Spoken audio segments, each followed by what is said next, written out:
this is Tech Biz Transformational Series, and it is coming to you from Eco Innovation Center. For Eco Innovation Center, the anchor is accelerating and commercializing innovation, particularly innovation that is on the anchor of technology.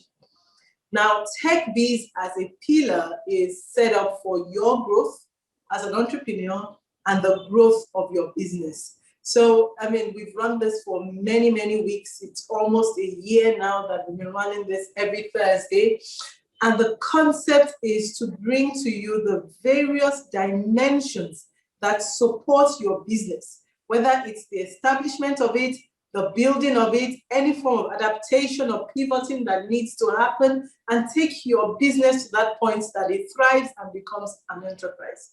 Because we believe very strongly that multinationals are sitting in this country, opportunities exist. We just need to learn the right way to do things, bring thought leaders like Benga today, bring thought leaders, bring experienced people to share their stories, share their knowledge that we also can adapt in our businesses and then, roll this out. So you know me, I'm Doja Ikeruche. I'm with you every single week. I'm a marketing expert. I'm, a business builder. I'm a brand builder, and I've done this for many years in various countries over time. Listen, it is today we're going to be talking about people. Last week we talked about transform your mind, transform your business. If you missed that, go to www.ecoicenter.com/webinar. It is a rich library of various parts of knowledge that an entrepreneur will need. Marketing, sales, go-to-market, strategy, leadership, building a commercial plan, building a marketing plan, even intellectual property. So even in the legal space, data privacy, finance, funding your business, private equity, venture capital, you go into that space, you're going to find so much knowledge. And today's webinar will be there by tomorrow. So Benga's presentation, Benga's video also will be available by tomorrow on the website. Dear team, please put in the website on the chat box so that everyone can have access. So yes, let's talk about today.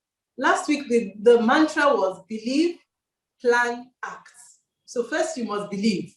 So create your vision, right? And then you start making your plan, and then you start acting. Today, people, your teams, your employees, those people who will help transform that vision that you have, that belief, they will transform it from a belief, from a vision into a viable enterprise. And they say that people are one of the most important assets of your business. They say it, but do we believe it? Right? Because they're supposed to run with the vision. They will create the products.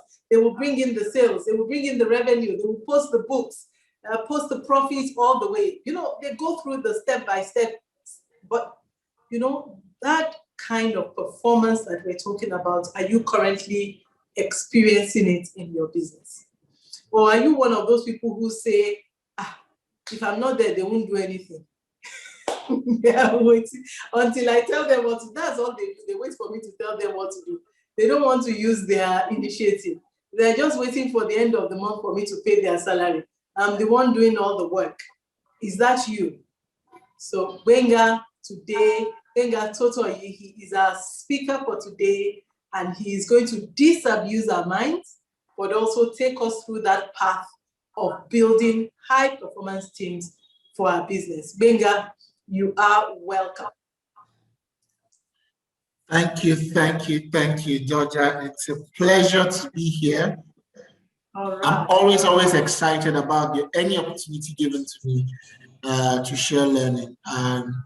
For anyone who follows me online, you will almost always see me say learning is fun. Learning is fun. I believe that's so serious. Okay. I appreciate you, Doja. Thank you for the work you've done. For the guys behind the scene, the Co-Innovation Center, this is me saying a big thank you.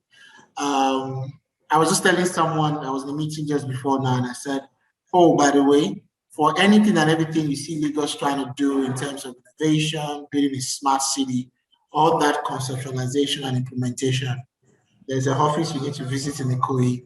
That's where a lot of the cooking is being done, right? So I appreciate you guys for what you're doing, and it's a pleasure to be here. We don't have a lot of time, and so please. Can I take 2 seconds to introduce you so that the team knows that they are in the hands of a real expert?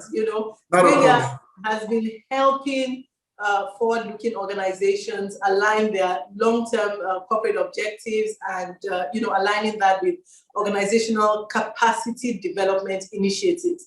Benga is a partner. I know that you are a partner at Allen & Grant. It's a firm of consultants.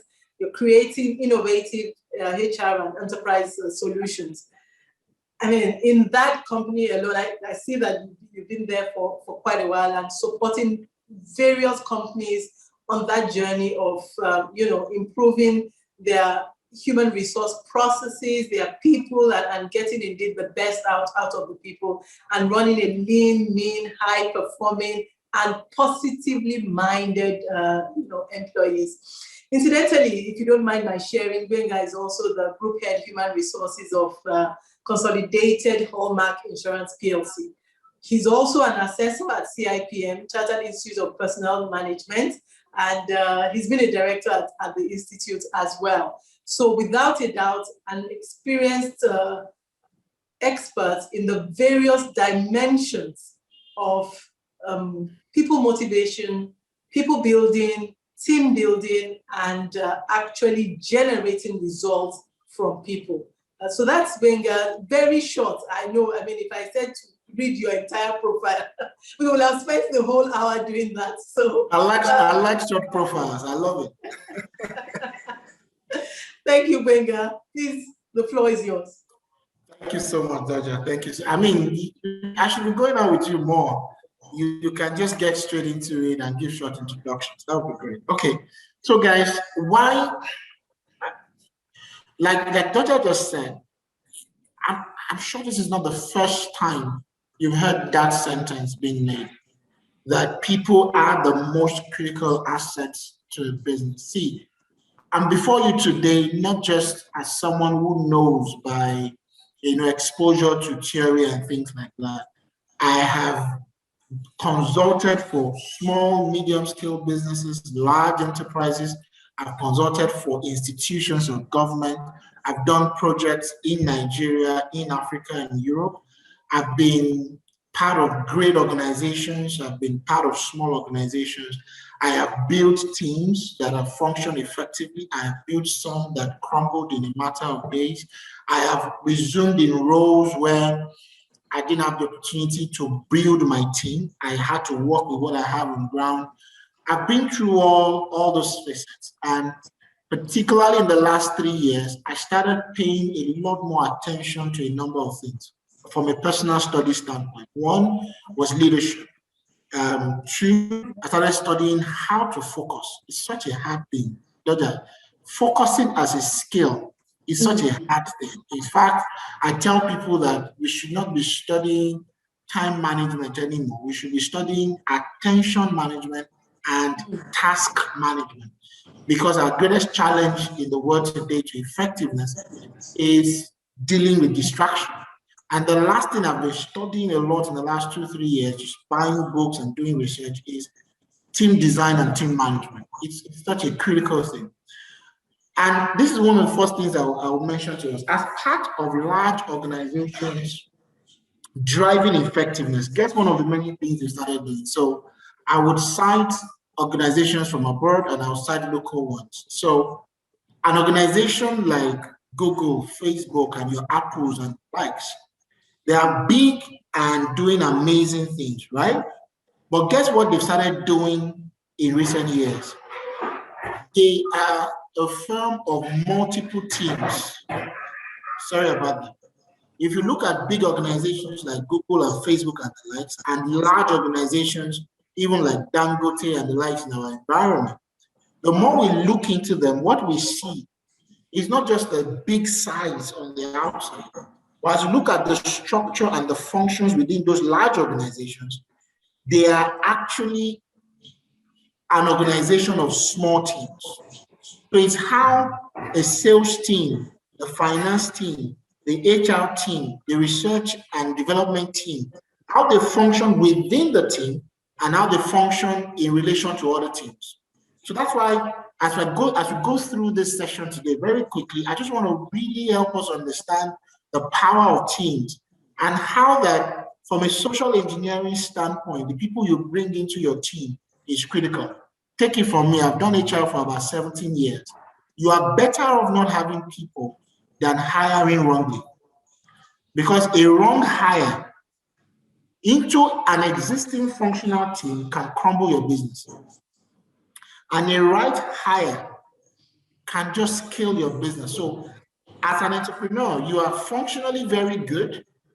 You run the business, you can sell, but you must pay closer attention to how your team is functioning and how you communicate within that. You can move to the next slide, because there's something I really, really want to get into. So I will build us up into it. So what really is a team, right? We want to get into how to make the team functional, but what makes a team? It's a group of people who come together to achieve a common objective, a common goal. So there is a bit of individuals that you need to hire and bring in, but they must be coming together to be in sync with other people to achieve a goal that you have. So you want to make more money, you want to launch a new product, you want to enter a new market. It's important that you consider, Dada, do you know what? Consider the texture and the vibe, let me say that, of the existing team and use that to determine whom you are bringing in. In fact, can I tell you one secret in HR? Tell us. Yeah, we advise that sometimes, depending on your size, let your existing team be part of interviewing the new person you want to hire today. Okay, that's an interesting dimension. It's just, and in that panel, you as the owner of the business or the HOD, you can just sit and observe. They will hide a few things, you will not see a few things, but trust me, it's always a very interesting interview session where you are hiring someone to come lead a team, or you're hiring someone to come disrupt an existing team and bring them into a room and let them interview the person you're about to hire, as against you going ahead to do all the hiring and you just come and say, this is your new team lead. This person is someone, or you just take the team lead to be part of the interview. It's a very interesting. So again, let's come back to it. It's a group of people who come together. So you must look at how it will fit into it, all the pieces of the puzzle will fit together. And sometimes, depending on the state of your business, if your business, for instance, has become stale and there's no freshness, there's no growth, the vibe is disappearing, you want to deliberately hire a disruptor, someone that will not take yes, someone that will be comfortable asking the question why.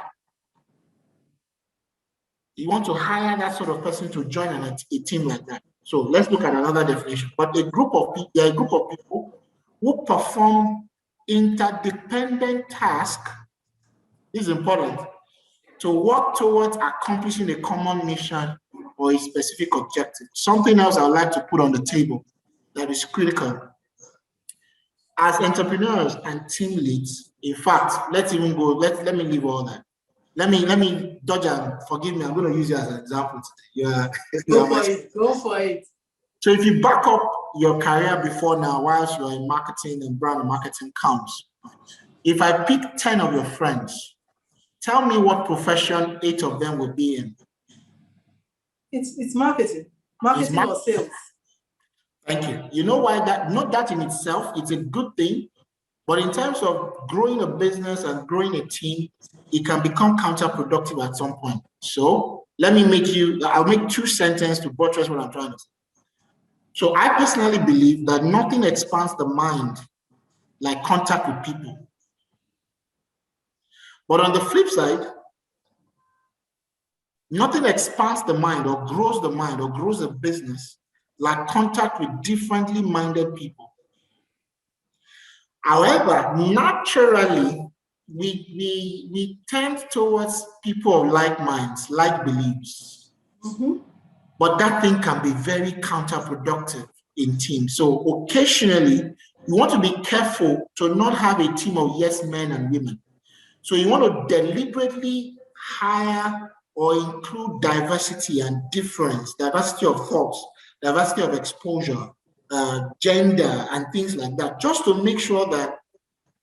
Have you ever worked in a team before and a project fails and you hear, I knew we were going to fail, and that person never said anything within the team?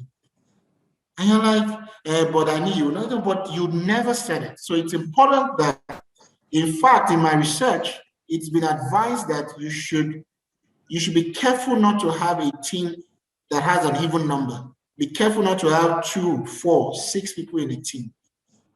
It's subtle, but be careful. So you are better off with 3, 5, 7, 9. Just to encourage that sense of divergence, that difference, allowing one person to go in a different tandem, and perhaps that's the person that will be saving the team. However, let's look at the next slide and look at something slightly different. Just next slide, please. I believe we will share the slide with everyone, so I don't want to run through the different things. So sometimes we have functional teams which are built around a particular department, a particular function. Sometimes you have cross-functional teams where you have multiple teams within your business. So a finance team is liaising with the sales team and vice versa. However, this is what you want to be careful with. The next slide, because there's something I really want to get into, and I want to take my time. There's a clear difference between a team and a group of individuals. On my left is things that are closely associated with teams. They are closely connected. They share a sense of authority and responsibility. But you see the third point, diverse personality and skill sets. So there is an understanding that, and I'm sure some of us that are listening to me, one of the things you'll be struggling with is someone that is technically very sound within the team, but does not work well with other people. So you have to, that's where you have to be careful to make sure that you encourage diversity and within your team. So don't recruit when you're setting up your sales team, for instance. Or no, so let me look at the sales team. You will have people who will not do well in strategy, in designing market entry strategy, in designing products, in doing the mind work. They will not be able to do it, but you have people who just say, let us just go to the market, let's just go and sell. They would rather not be in the office. Or you have some that struggle with writing sales reports. Now, imagine, do you want a team of eggheads who would design the marketing plan and strategy, and there's no one there who is going to the market, who loves to be on the street? Or would you want people who want to be on the street and cannot write reports? You're beginning to get it. You need a combination of both. You need a combination of all that. And so you must be looking at your team, and sometimes when you're hiring one person, look at the possibility of them bringing 1, 2, 3 skills to the team to encourage diversity. Now, this is the interesting thing. It takes time to build, but when you build it, you're good for a few years. On the other end, though, when you have just a group of individuals, they are not that connected. That connection is not deep. It's loose, right? It's not deep. They are built around common interests, quite all right, but they struggle to work interdependently. And that, remember, we looked at how teams are connected and how you can take one team to work with another team outside of their immediate scope of reference, right? But it's important. Be careful that you are building a team, not just a group. Now, this is where I'm going. Please, not Tega. Next slide, please. There's one place I'm going to. Yeah, this is it. And I really want to spend another 5-10 minutes. Please, if you've got questions, stop me, drop it in the chat room, and I'll pick it up. One of the amazing books I've read in recent times, and I'll recommend it to any one of us, is The 5 Dysfunctions of the Team. And this is like a summary of it, and I'll quickly run through it. Now, why is this important to me? It's one thing for us to look at how to make a team function at a very high level, but it's more productive, I think, to look at why the team is not even functioning at the moment. because it's very possible that some of us have amazing teams already. They are just not functioning at the level that we want them to function. So I want us to leave this room and be able to go back to our team and say, oh, let me do some diagnostics. Let me look through and say, where are the problems? Because you may not need to replace your team. You just need to have some rejigs and tweaks. And that's why I'm going in this direction. So we are looking at all the words in the middle and the phrases in the middle are the actual dysfunctions. They are the things that if it's existing in your team, you need to take a look at it. Forgive me, the slide may not be as explicit as I would have loved it, but I will talk you through it. What you have in the middle, the blue part of the slide, are the dysfunctions we should watch out for. On the left, on the right, though, well, that'll be my right. On the right are the hindrances that you will see if those things in the middle are present in your teams. But how do you correct it? To your far left, as a leader of the team, those are the things you need to do to correct the dysfunctions and address the hindrances that you're having. Is that okay? So let me walk us through it. I will take it from the very bottom and take it up.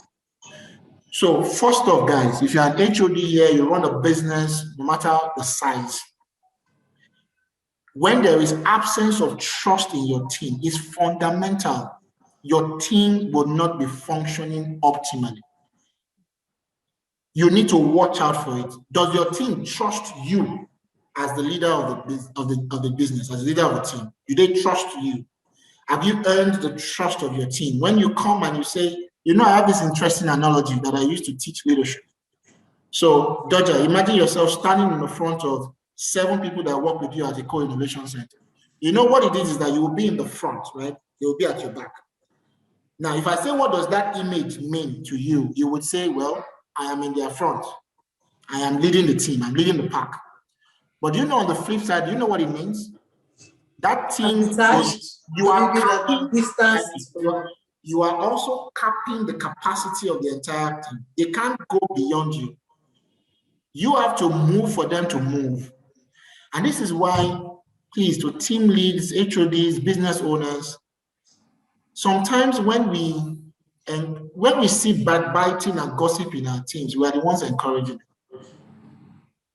When you go beyond, when you call someone and say, oh, tell me this thing about this person, tell me this about that person, don't tell him I asked you. I'm not saying sometimes you don't demand a level of loyalty from our team, but let's be careful while we encourage it. So when there's absence of trust, if your team can't take you by your word, if a colleague can't take you by your word, that team will not be functioning. And an hindrance to that is the lack of vulnerability in your team. If people can openly, do you know what acid test I give people? Why is that most people, when they go for interviews, or when someone is leaving your team, why are you always the last person to know as the HOD? Can your staff tell you they have an interview?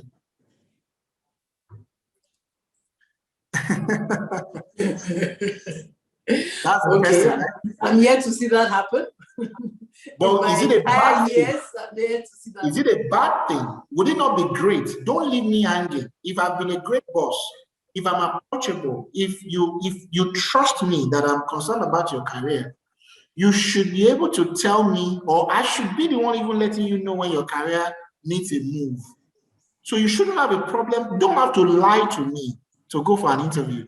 Because guess what? The industry is small enough to know that they will call me and ask for confirmation. So encourage vulnerability. And as a leader on the far left, go first. Let your people be able to trust you. Live a very open life. Run the team in an open way. Don't set me up to fail as a team member. Give me all that I need to succeed in my role, right? So again, look for absence of trust. To kill that, encourage vulnerability.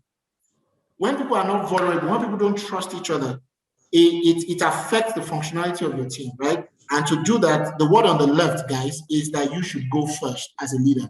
Let people trust you, such that when you come, like what happened last year through the pandemic and all of that, if you come to the team and say, guys, this vendor is owing us, they should believe you. Not that they're like, okay, are you sure you have not? Okay, we are not sure, right? That's number one. Number two, one of my favorites, Dodger, one of my favorites, fear of conflict. And when we are not encouraging conflict, when we are not encouraging people sharing their thoughts, even if it's different and divergent to what we have or what's popular in the team, what we have is artificial harmony. And if you are not careful, you will share dreams and projects that is very critical to the organization, and you have people who know that it will not work, but they never said it. You know, sometimes I joke with the whole virtual world. I've realized that sometimes when we have virtual meetings, the conversations going on WhatsApp outside of the meeting is often more than the conversation going on in the team. Absolutely, absolutely correct. So the fear of conflict, the fear of being shut down when you have a divergent thought, the fear of being different, the fear of sharing your mind can be counterproductive to how your team is functioning. I've got a few more minutes. I'm rushing through this, but I believe we are getting value, right? It's important that you encourage conflict. Now, not in a destructive manner. I'm not saying as a team leader you are starting to talk and start saying, no, I don't believe in what you're saying, and they shut you down. No, but a great book I recommend to everyone, Six Thinking Hats. Six Thinking Hats, like by, I think it's Robert De Niro. No, not Robert De Niro. I've forgotten his name now. Something De Niro. But it's a great book. There's a summary online. Six Thinking Hats. There are team members that are built to only see how things will not work. I think that's the white hat. Yeah. You come with, there's a lot of excitement. We are going to take it. So you raise their hand. They're about to tell you why that thing will not work. You've got to encourage them because they will tell you the blind spots. So what do you do as a leader on the 5? Yes, thank you, Edward. Thank you, MOB. On the left, what you do is mine for conflict, mine for difference as a leader. Let people encourage an open atmosphere that allows people to share their thoughts. It's critical. People should not be telling you when something has failed that they knew was going to fail and they never shared it. So mine for conflict as the leader and say, guys, this thing is what we're going to do. Tell us how it will not work and let people be able to go to it. The third dysfunction within any team is lack of commitment. In HR, we say everybody's job is nobody's job. Lack of commitment. Oh, we're going to do this. Who is doing this? We are all doing it. No, it's not good. Nobody's doing it. Lack of commitment. And a major hindrance, again, this goes to team leads, HODs, and business leaders. Sometimes when we communicate, we are too ambiguous. We are not specific. We can't break a goal down. We can't break a project down. So you finish a project meeting, everybody is saying, we don't even know what we're doing next. Ambiguity can be an hindrance to team performance. Break it down. Sometimes don't even have to be the one to talk. When you're done with the meeting, so we are doing what? Who is doing what? When is it being done? Ambiguity can affect team performance. And it encourages, like it does not encourage commitment from team members. So what should you do as a team lead, as the owner of the business? Force clarity and closure. Force conversation. Okay, so who is doing what? When will it be done? How will it be done? Who is reporting to me on this? Dodger, I'll go back to our first conversation. Immediately we were done. You were jumping into it straight away. Sorry, Benga, someone in my team will call you. They will do A, B, C. By the time we're leaving that conversation, you wrapped it up in 2-3 action steps, and we're clear. That's how managers, business leaders should communicate. See, I'm there too. I know what it is for us to get caught up in an idea. And we talk at they're just looking at you. And then when you go, they will ask and say, what did Oga say we should do? So force clarity, and you will be shocked when you ask for people to recap your team meetings. Maybe you should do that tomorrow. Tell them to recap your team meetings. And be like, I didn't say that. This is not what I said. This is what I said. So it's important. The fourth one, guys, I need just 2 minutes more. Oh, wow, my time is gone. I'm beginning to enjoy myself. Avoidance of accountability. Nobody wants to take up a role. Nobody wants to be responsible. Nobody wants to admit their faults or whatever it is. So it's important. It's important, guys. Look for avoidance of accountability. When people run away from taking up roles, taking up initiative, people are running away. And it's possible because you have not raised the standard. You have not encouraged people to stand out. One of the things I've seen happen a lot in teams, and please, you are here, you run a large team, look out for something. You hire people, they come into work, their first 1 week or first 1 month, they dress a certain way. That is good. If you're not careful, second week, second month, they tone it down. Can anyone relate to what I'm saying? They just tone it down. And if you ask them, what has happened has been, there's no standards in your team. I also see that a lot in email communications. Have you noticed that if you have bad writing standards or ethics in your organization, it's because 1, 2 persons are writing emails the bad way, but no one has stood them up. So I always encourage people to say, hey, if your email or report will pass through me, I will challenge it. I will raise the standard. I will confront difficult issues as a leader. I will say this is a colon, not a semicolon. I will say, I will challenge it. I would raise the standard such that the entire team can rise up to that standard. That happens in every way. The last, which is not the least, but high up the pyramid, is inattention to results. When you are not tracking performance. See, we sometimes get overly focused on punishing or tracking non-performance when we do appraisals, and we leave people who are consistently performing at a high level. And that's dangerous because people who perform very highly, they want you to keep shifting their goalpost. They want, so don't just, if you say your performance threshold is 70, you go focus on people who score below 70 and you leave those who score 71 to 90 or 100. You are unconsciously discouraging those who are high performers in your team. What you should be doing is trying to clone them, trying to multiply them, use them as standards and frameworks to encourage other people to do it. And what should you do? Focus on collective outcomes, focus on the big, high, audacious goals, like it said in 4 disciplines of execution. Be very focused on the results and re-emphasize it. It's 2021, these are the things we want to do, and things like that. And hindrance to that is status and ego. Oh, we are doing well, we don't need to, we are okay, we are comfortable.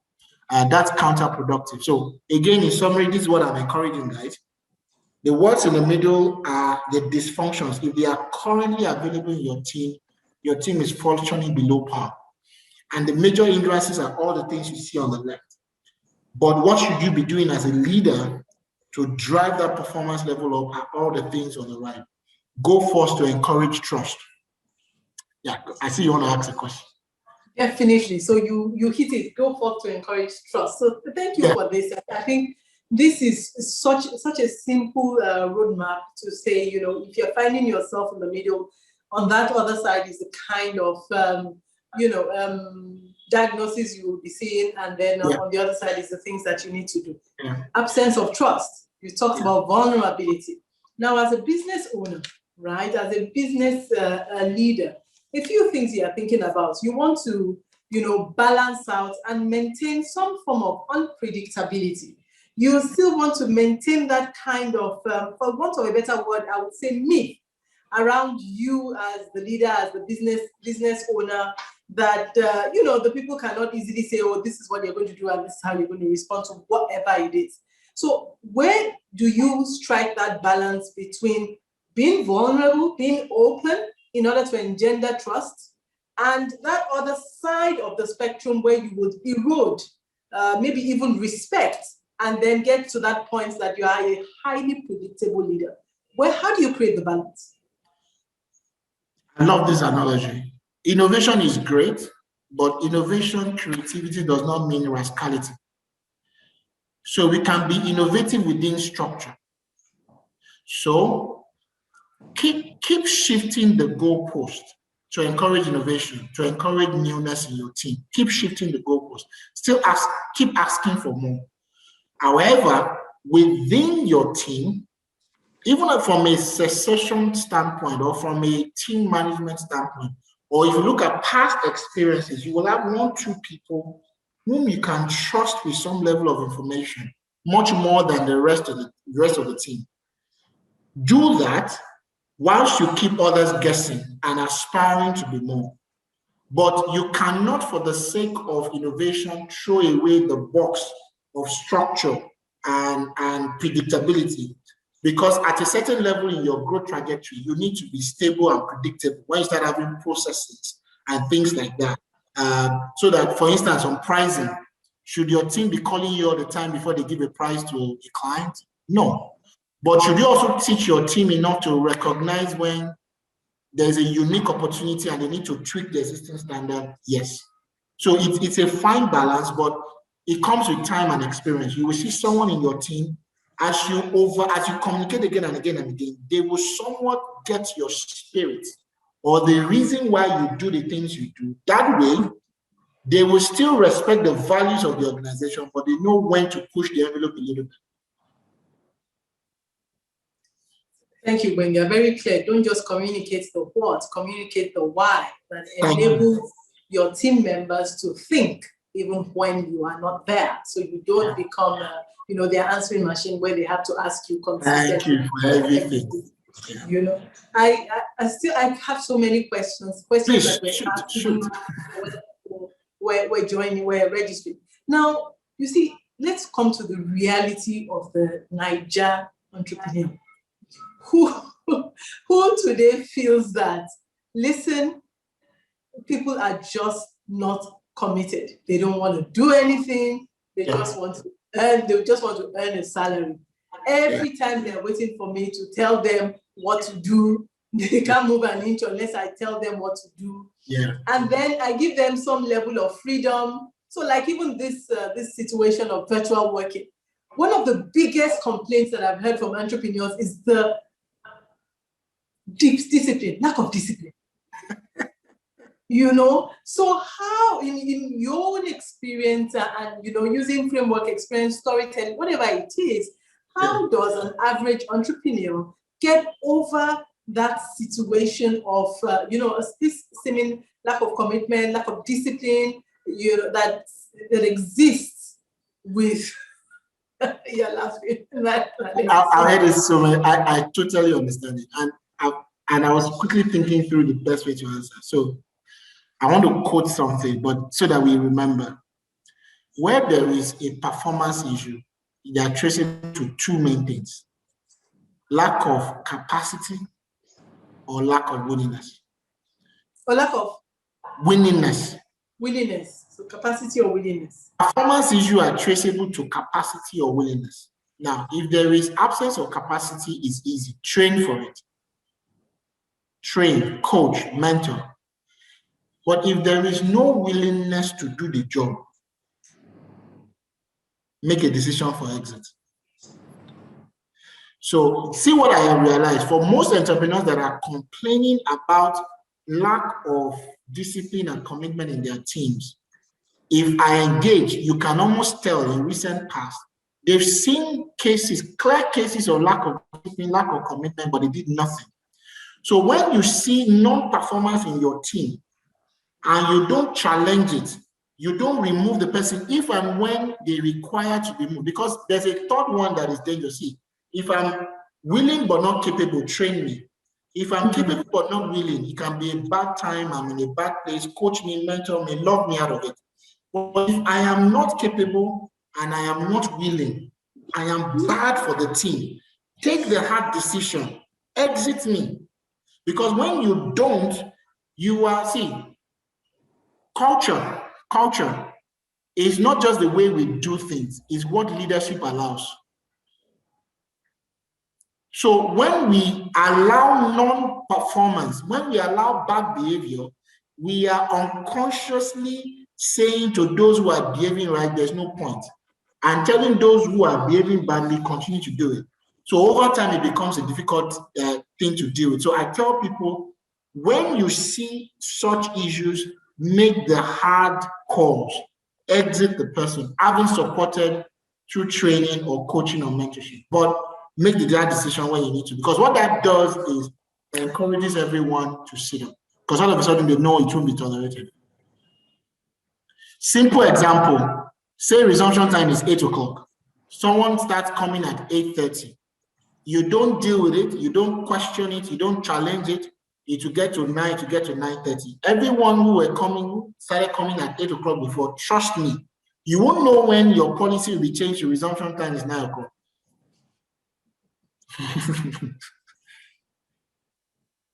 I hope that helps. Oh, that is very clear. It's the skill and the will matrix. Fantastic. Yeah. Absolutely fantastic. I love the saying, culture is not just the way we do things, it's what leadership allows. It's what leadership allows. I know you have a question and you had asked it before. I'm going to unmute you. Okay. Olu, please, could you help unmute, because I don't think I can. Okay. I'll take some time to find. I think it will take some time to find him. Please unmute Tega. He had a question previously about. We've got 2 people waiting in the room as well. Beg your pardon? We've got 2 people waiting in the room. I can see the notification. Okay. Yeah.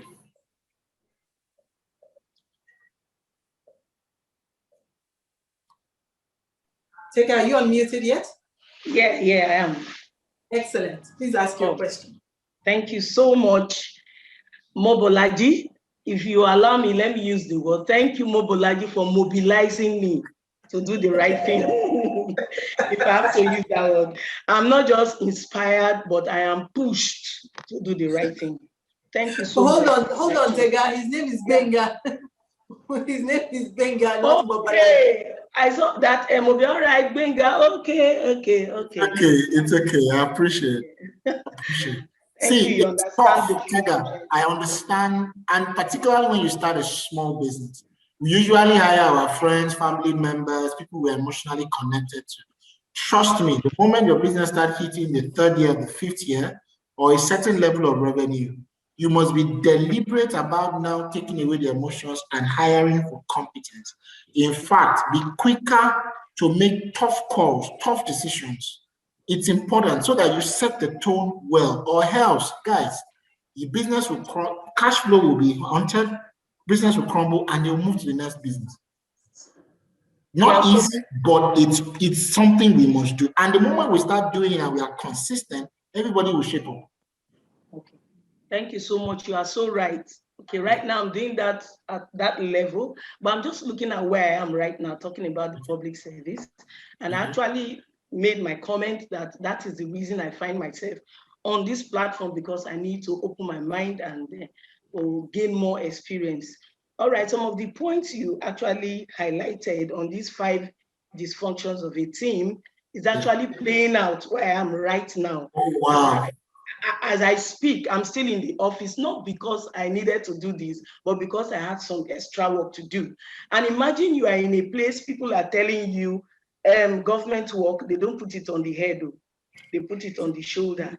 Your surname is not Delta State government. Yes, of course. These are the words. And now I'm trying my bit, like you rightly explained. It is what the leader allows. I know all of this.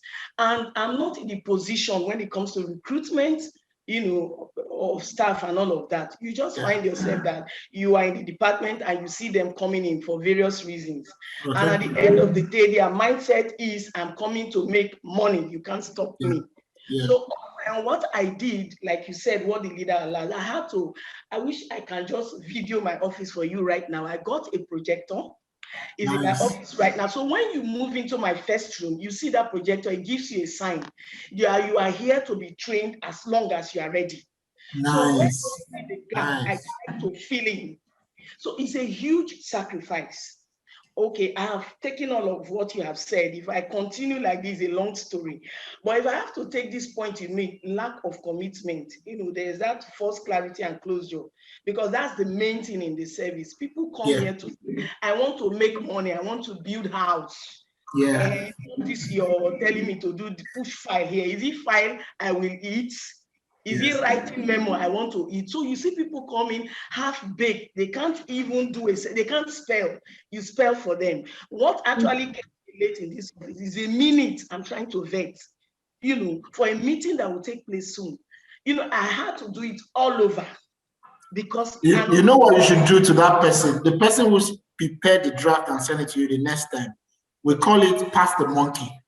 So because they know you will always do it better and you stay back, they will now not even improve it. So the next time they do this, push it, just push it back. So I'll tell you, for me, you can't write a memo or report for me and not align both sides of the paragraph.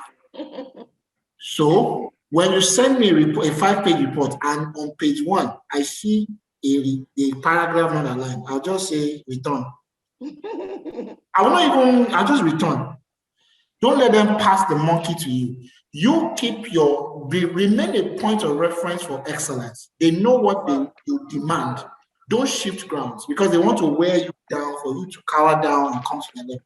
So raise the standard and force them to rise up to it. It will not be everyone, but 1-2 people will join you, and then you create a critical mass, and they will know, oh, if you go to that ministry or that department, this is what this person will not allow. This is what that person will do. Thank you so much. And that's why, like I said, I put up that projector thing I told you. But could you just help me with the first clarity and closure? I'd like to. So what we are saying there is, when you have meetings and you say, oh, do we understand what we are doing and all that, force the conversation. So what are you going to do? Tell me the 3 things or 5 things you are going to do this week. Tell me the 1 thing you are going to do. So when I have my meetings on Mondays, let me tell you how I do it. This week, you tell me top 5 things you are doing. So by the time you come in next week, you give me the status of those 5 things, and then you tell me the top 5 things you are doing this week. So that's what you are doing. You are forcing clarity and closure. And the moment you see somebody dilly-dallying between teams or with another team about something that's not being done, call a meeting and say, guys, let us close this. In closing it, is saying, so Tayo, you are doing 1, 2, 3. Daniel, you are doing 4, 5, 6. And both of you come back to me Monday, 12 noon. You are forcing clarity and closure. Is all those we are working on it? It doesn't working on what? Where exactly are you? How many days do you have left? How many minutes do you have left? That's forcing, okay, I'm on the way. Where exactly are you on the way? Okay, give me 30 minutes. Where are you? What are you doing? When will it be done? Those are the conversations. Absolutely, Benga. Here we have what we call WORs, right? So that's weekly operational review on a weekly basis. On Monday morning, we're having that discussions. What are your commitments for this week? What were your commitments for the last week, right? There's a traffic light system, green, orange, and red. Green is you done it, you finished it. Orange is maybe you experienced some challenges, and red is you didn't do it, right? And of course, that traffic light system even helps you immediately see what your performance, your scorecard is looking like. If you have a fully red sheet, then you know that, okay, listen, last week you didn't even earn your salary, right? So that person cannot now be carrying their bag at 3 o'clock and going. You know how it is, right? And then the commitments for this week. Sometimes even when you look at the commitments for the current week, you think, okay, this is not strong enough. This should be the direction. So that meeting also helps us to sharpen what the direction is, what should be delivered, what is the bigger goal for the course of the week. And then, of course, we believe that helps us become a whole lot stronger when it comes to performance. And this actually has been a working system. Some people do DORs even. When I was in sales, you definitely do DORs. It's stand up, you stand in front of the charts, 30 minutes, full, you go around everybody, DORs, sales, you look at the numbers, absolutely important. You check the numbers, what did you sell yesterday? Because you don't want to wait until the end of the week to realize that you missed 3 million. How do you catch up on 3 million? Yeah. Worse still, if you wait till the end of the month to find that you've lost 10 million. You know what I love the most about those meetings? You know what I love the most? Tell me. So somewhere, somehow, if the meeting is on Monday, if the meeting is on a Tuesday, somewhere, somehow, unconsciously, people don't close early on Mondays, except they are ready for Tuesday. Because somewhere, they say, man, I don't want to go and embarrass myself. Exactly. So over time, within a 3-month, 6-month period, it changes behavior. That's what I love the most about it. Absolutely. I'm waiting for more questions. Any other person have any other questions concerning people, concerning these dysfunctions, or maybe even anything else that you experience within your teams? What kind of challenges are you having to get your teams to perform, to get the right results coming out of your teams? Or maybe even its leadership. As we can see, Benga is an experienced professional in the space of leadership. So maybe it's that space that you want to ask questions on. listen, this is a perfect opportunity. Gbenga has been so magnanimous and he's doing this absolutely free of charge. So, let's leverage this opportunity. And thank you again, Gbenga. Yeah. Vivian, you have been raising your hand. I'm asking you to unmute now. Yes, I'm unmuted. Good evening, Gbenga. Good evening, Dodja. Good evening. And so much for the enlightening presentation. So there are two things I want to talk about. The first is with regards to lack of direction. So I've seen some companies or some entities or business owners that do not have a direction as much as even a corporate objective, values and mission statements and goals, for the employees to drive by. Then another thing also is toxic environment, because I've seen how toxic environment affects performance. Please, I would like you to speak to these two issues. Okay. Thank you. Thank you, Vivian. Getting more interesting. Yes. Lack of direction. So I suppose you are an employee in an organization.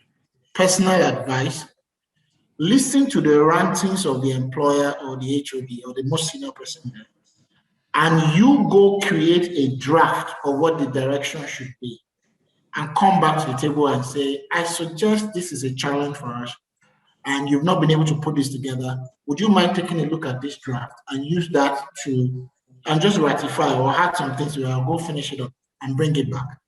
Personal advice. I know what it is for an entrepreneur to be caught up in the idea of the future. They will communicate it, they will talk about it. Some can't even talk about it, but some can run their mouth around it, but they struggle to sit down and articulate it. For someone like you that you are perhaps process driven, you need to be told why you are doing something before you do it. Help them to create that document, bring back for ratification, and go finish. That would be a great value for you to bring to the table. If after that nothing is being done and it's affecting your performance there, plan your exit. That's one. Number two is toxic environment. I'm a big believer in the whole conversation around mental wellness and how toxic workplaces or bad bosses can contribute to that. And we should do something to create safe workspaces that is harmonious and allow people to thrive. However, I'm always very quick to show the other extreme. We live in Nigeria, we're in Africa, and it's a tough world. So I always tell people, you also learn to build grit, build emotional maturity, find other things in your life to make you happy and fill your emotional bank account, and come to the workplace to get the job done and get paid for it and go home. If you are my bad boss, I used to be in banking, we call it shredding. And somebody will call you to the office and shred you with words. Nobody wants to be there. But if it is what it is right now, the onus is now on you to go back and build grit. Nigeria is tough. Africa is tough. So you should be tougher. And I usually tell people sometimes part of the problem we have with I'm careful to say it. On one end is to encourage organizations to build safe workplaces for mothers, for women, for men, whoever it is. That is big. I push that very strongly. But let's balance it with the fact that there is no best place to work. And sometimes there are people's problems are people's problems. You should then come into the workplace with some covering, with some readiness to deal with it regardless, and not let it affect your work, and build up emotional fortitude such that whatever is thrown at you, you can survive it. That's my advice, or else you will have an unhealthy expectation of the workplace, and as long as that is not being met, you'll be in trouble. See, stress management is a skill. We all should learn it. We should also learn how to take care of ourselves and fill our emotional bank accounts, such that when we then come to the workplace or you meet a bad vendor, you meet a bad colleague, a bad vibe, like they say in Lagos, it does not enter, it does not hurt you.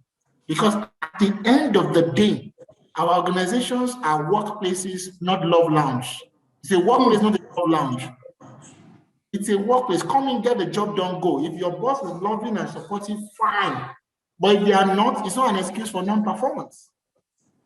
I agree with you completely. Fantastic. You need to build some form of resilience. At the very end of the day, it's a workplace, not a love place. I love it. It's absolutely correct. I mean, we will continue to work towards the right environments, but I mean, it's not promised. It's not promised anywhere. Incidentally, someone was telling me about the boss. You talked about shredding, call you into the office and shred. There is in the larger office where everything, it's an open office and everyone is there, and the boss is shredding this individual, and you can shred anybody, right? Now, this person was saying, oh, my boss told me that I was a brainless earthworm. Wow. And said it in front of everybody. But I like your advice. Plan your exits. On the other hand, also, you try to fortify yourself while you are still there. You have to fortify yourself. Stewart, always nice to have you on. I've asked you to unmute. Please unmute yourself and ask your question. Yeah, hello, Doctor. Good evening. Good evening. Good evening. Good evening, sir. Yeah, so, Doctor, my question is very simple. There have been cases where we hear team leads or you try to give your employees some form of vested shares of your company, like maybe 2%, 1% of the company, because you want to ease them into working too hard. So I need Benga to say something on that. And how is the best way to maximize something like that? And what is supposed to be the exit strategy, where maybe you sign something like that and you need to have them on board within a period before you start giving out something like that? Okay. It's because I'm conscious of time. Dodger, this is what I'll say. I think somewhere in the immediate future, let's come in for a Q&A on people issues. I will not say anything. I will not teach. We just say Q&A on general people issues. I will just go at it for 1 hour. I promise. Thank you for the offer. I've enjoyed this so much. I think now, this is what I'll say to you. Great idea, but look at it this way. It's called compensation and benefits. So compensation is the financial elements, salary, take home, gross pay, right? Benefits is the non of that package. And that's where health insurance, bonus shares, options, and all of that comes in. So as part of encouraging and longevity in your business, you want to do things like shares options. However, be careful. Like I say, we encourage vulnerability and openness and rewards, but there's this proverb about you don't expose wound in the river where there's a shark, all because of being vulnerable. So what you should do is time it. So you can qualify for shares and things like that, but it is timed. So you qualify for it.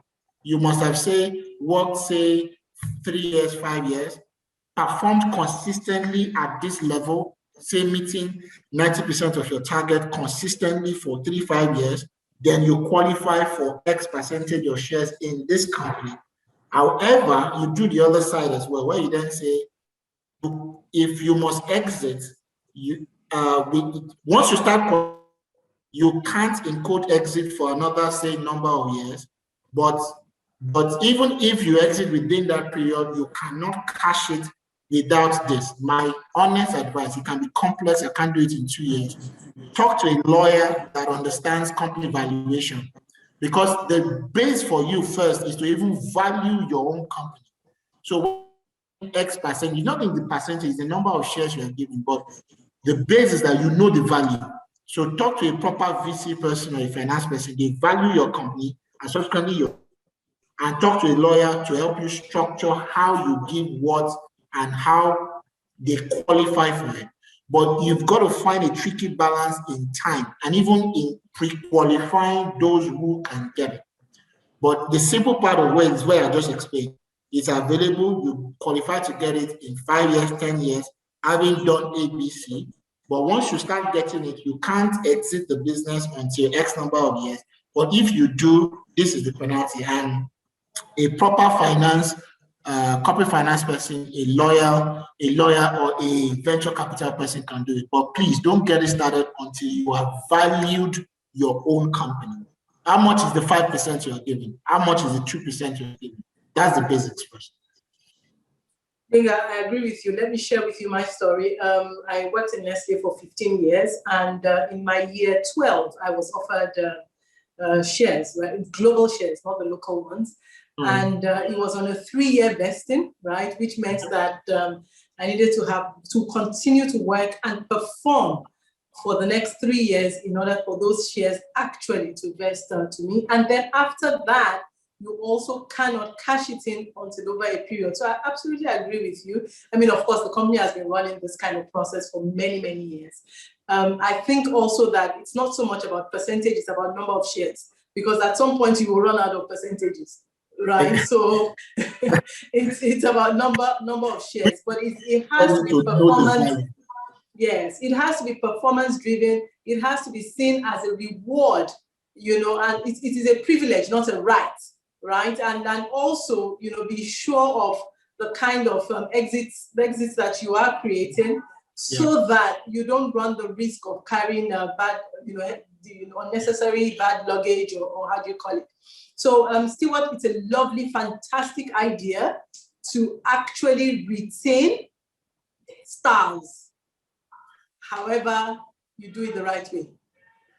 Sorry, I'm itching to say this. I don't know why. See, this is critical. Also, because I spent some time in the technology space where we are helping growth firms to raise capital. If you have diluted your shares too early, you might be scaring investors away.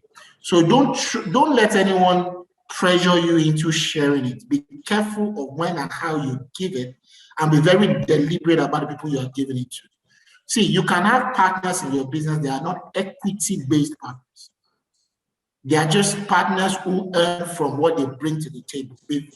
Don't be too early to throw equity at employees. You can reward just financial. It can be financial, and it's tied to year-end performance and things like that. But shares and equity, guard it jealously, please. I'm begging you, because if you dilute too, you will also not be able to attract some level of investors. Okay, I'm going to take Jimson. I know we should have ended at 6, but it just seemed like people took some time to warm me up into the topic. Jimson, please ask your question quickly. Gwenga, please also answer it quickly so we can wrap up. Okay. Okay, Mr. Gwenga, good evening. Dodger, good evening. Good evening. Good evening. Can you hear me? Loud and clear.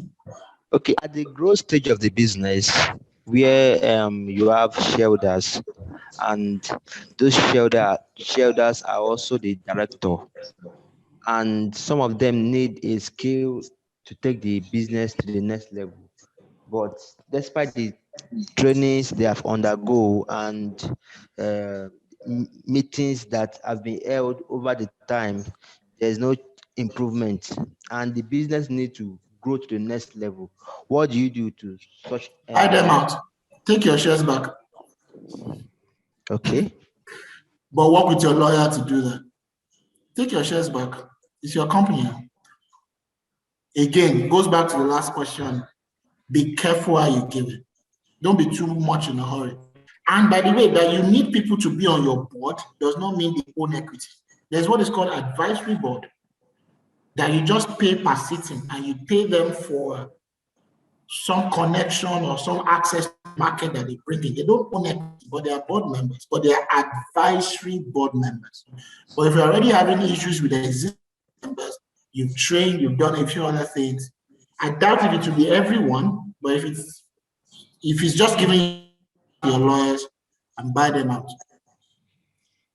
Always pay attention to your terms. And if you go into ecoicenter.com/webinar, you will see, I think, the last 3 or 4 webinars that we ran with Yvonne. She's a legal practitioner, and she was talking about terms, understanding the terms of partnership, of directorship, of each of those levels, and even, employees, like that question was. If you listen to it, she gave very clear, advice, it's all advice. But at the very end of it, please still seek an expert. And you know, sometimes, my sister is a lawyer. No, my cousin is a lawyer. No, that lawyer is charge and bail lawyer, or is a property lawyer. Please, the right one, the one who is experienced with VCs, with private equity, with, you know, these kinds of venture and business deals. Gbenga, last words for us. Please don't press that button. It's been fun. I've enjoyed myself. This has been great. Please, guys, you are an entrepreneur. We salute what you're doing. There's a place for your work. The road might be tough, and you know, but it's interesting as well. I'm not just someone. I've been there as well. I failed. I've succeeded, and it's fun. It's possible. Stay in the game. Keep learning. A chunk of what you are earning as income should be going to you learning these things and being very grounded in what you're doing. And from the very depth of my heart, I wish you the best. Dodger has my details. You can reach me anywhere. I'll try as much as I can to respond to my emails as quickly as I can. But it's been fun. Thank you for having me. And I would love to be back here anytime soon. Thank you, Gbenga. Tough times never last. Tough people do. Thank you so much. Stay in the business. Stay in the game. That's Gbenga's contact. By tomorrow, go to the website. You'll be able to download the presentation. The last slide shows all of his contacts. You could also follow him on Instagram. It's Gbenga Totoyi on all social media platforms. That is one person that's kept it simple for us. Very easy to find. Yeah. So follow him as he shares more nuggets, more information. Have a lovely evening, and we look forward to seeing you again next week. Next week, we're talking about valuation. So you see how we always make sure that we link our subjects. We're talking about valuation next week, how you know, that whole process of defining valuation of your company that then enables you to do all the other stuff of deals and any kind of partnerships that you may be considering. Have a wonderful evening, and please continue to stay safe. Thank you, everyone who's saying thank you to Gbenga in the chat box. Gbenga, it was quite enlightening. Thank you, thank you. See, everyone is saying thank you to you. We really appreciate the knowledge that you have shared with us today. The difference is going to happen with how you execute. Please make sure when you learn, you execute, take action. That is the difference between the one who just dreams and the one who achieves. Thank you so much. Bye, everyone. Bye, Gbenga. Bye-bye.